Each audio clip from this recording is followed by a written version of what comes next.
नमस्कार, स्वागत है आपका समाचार केसरी न्यूज में। मैं हूं अभिषेक और आज की बड़ी और अहम खबरों के साथ हाजिर हूं।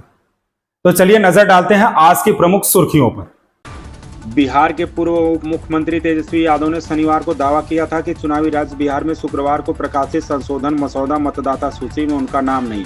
हालांकि तत्काल ही चुनाव आयोग ने मतदाता सूची से तेजस्वी का विवरण साझा करके इस आरोप का तुरंत खंडन कर दिया। अब उनके पास 2 वोटर कार्ड होने की बात कही जा रही है, जिसकी जांच चुनाव आयोग कर रहा है।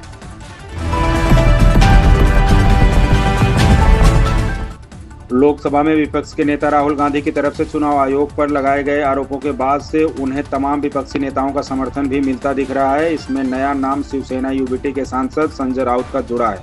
उन्होंने भी राहुल गांधी के दावे का समर्थन किया है। कांग्रेस नेता राहुल गांधी की तरफ से चुनाव आयोग के खिलाफ मोर्चा खोलने के बाद अब उन्हें तमाम विपक्षी दलों से समर्थन मिल रहा है। बता दें कि शिवसेना यूबीटी के सांसद संजय राउत ने राहुल गांधी के धांधली के दावे का समर्थन करते हुए कहा, करीब 100 सीटों पर घोटाला हुआ। चुनाव आयोग इस साजिश का हिस्सा था। अगर ऐसा नहीं होता तो नरेंद्र मोदी प्रधानमंत्री नहीं बन पाते। राहुल गांधी के पास सबूत है।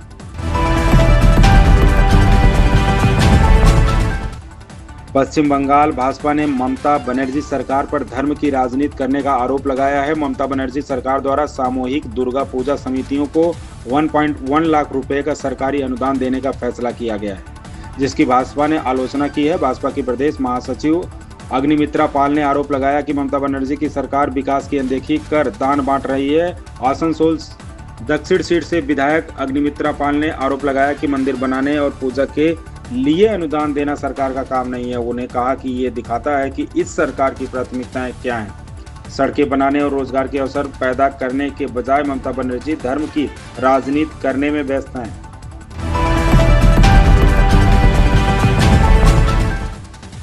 केंद्रीय स्वास्थ्य मंत्री जेपी नड्डा ने कहा कि भारत ने 2024 में 18,900 से अधिक अंग प्रत्यारोपण करने की शानदार उपलब्धि हासिल की है।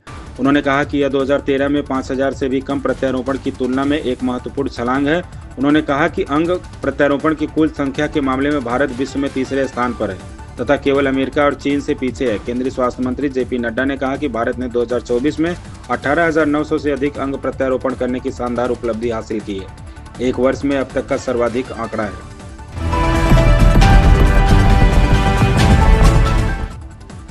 यूपी पुलिस दूरसंचार विभाग में चयनित सहायक परिचालकों और कर्मशाला कर्मचारियों को सीएम योगी आदित्यनाथ ने नियुक्ति पत्र सौंपा। कार्यक्रम में सीएम के साथ कैबिनेट मंत्री सुरेश खन्ना मौजूद रहे। राजधानी लखनऊ में रविवार को मुख्यमंत्री योगी आदित्यनाथ ने पुलिस दूरसंचार विभाग के लिए चयनित 1494 कर्मचारियों को नियुक्ति पत्र सौंपा। कार्यक्रम इंदिरा गांधी प्रतिष्ठान के सभागार में हो रहा है। कार्यक्रम में सीएम के साथ कैबिनेट मंत्री सुरेश खन्ना समेत अन्य लोग मौजूद रहे। इससे पहले डीजीपी राजीव कृष्णा ने सीएम को प्रतीक चिन्ह भेंट कर उनका स्वागत किया।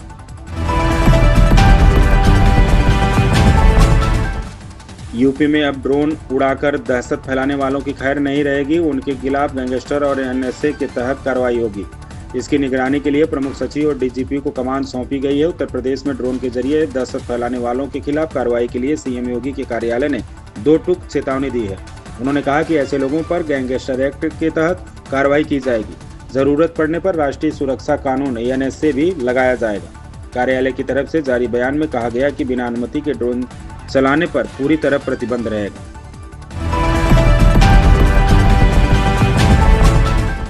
सीएम योगी आज पुलिस दूरसंचार विभाग के लिए चयनित 1494 कर्मचारियों को इंदिरा गांधी प्रतिष्ठान में आयोजित कार्यक्रम में नियुक्ति पत्र बांटेंगे। मुख्यमंत्री योगी आदित्यनाथ रविवार को पुलिस दूरसंचार विभाग के लिए चयनित 1494 यात्रियों को इंदिरा गांधी प्रतिष्ठान में आयोजित कार्यक्रम में नियुक्ति पत्र बांटेंगे। जिन लोगों को नियुक्ति पत्र दिया जाएगा उनमें 1314 सहायक परिचालक और 120 कर्मशाला कर्मचारी शामिल हैं। बता दें कि 60,244 सिपाहियों की भर्ती के बाद उत्तर प्रदेश पुलिस भर्ती एवं प्रोन्नत बोर्ड द्वारा पुलिस के आधुनिकीकरण के प्रक्रिया के तहत दूरसंचार विंग में रिक्त पदों पर भर्ती के लिए परीक्षा कराया गया था। इसके आधार पर ही सहायक परिचालकों और कर्मशाला कर्मचारियों का चयन किया गया है।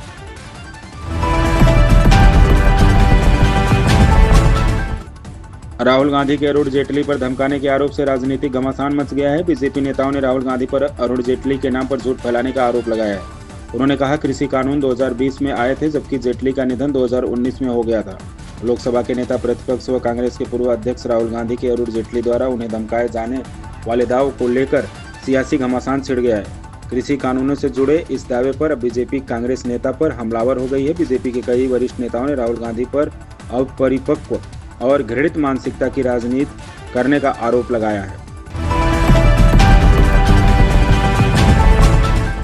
केंद्रीय मंत्री गिरिराज सिंह ने सीतामढ़ी में सीता माता के भव्य मंदिर निर्माण की बात कही। गृह मंत्री अमित शाह 8 अगस्त को मंदिर की आधारशिला रखेंगे। गिरिराज सिंह ने लोगों से शिलान्यास कार्यक्रम में शामिल होने की अपील की।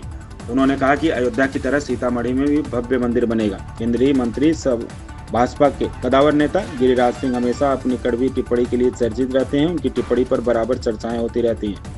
बहुत लोग टिप्पणियों पर आपत्ति भी जताते हैं तो अधिकतर लोग उनकी टिप्पणियों को कड़वा सच बताकर उनका समर्थन करते हैं।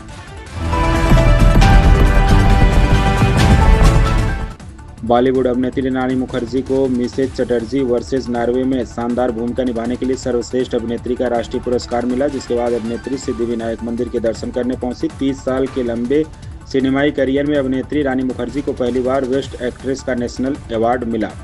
इस पुरस्कार को पाने के बाद अभिनेत्री मुंबई स्थित सिद्धिविनायक मंदिर के दर्शन करने पहुंची और आशीर्वाद लिया, जिसकी तस्वीरें सोशल मीडिया पर सामने आई हैं। शुक्रवार को अभिनेत्री रानी मुखर्जी को उनकी film Mrs Chatterjee versus Norway के लिए बेस्ट एक्ट्रेस का नेशनल अवार्ड मिला। इसके बाद शनिवार को अभिनेत्री मुंबई स्थित भगवान श्री गणेश के प्रसिद्ध मंदिर सिद्धिविनायक पहुंची और दर्शन किया, जिसकी कुछ तस्वीरें भी सामने आई। तो ये थी आज की प्रमुख खबरें। अधिक जानकारी और ताजा अपडेट्स के लिए जुड़े रहिए समाचार केसरी के साथ। मैं हूं अभिषेक, दीजिए इजाजत। नमस्कार और शुभकामनाएं आपके दिन के लिए।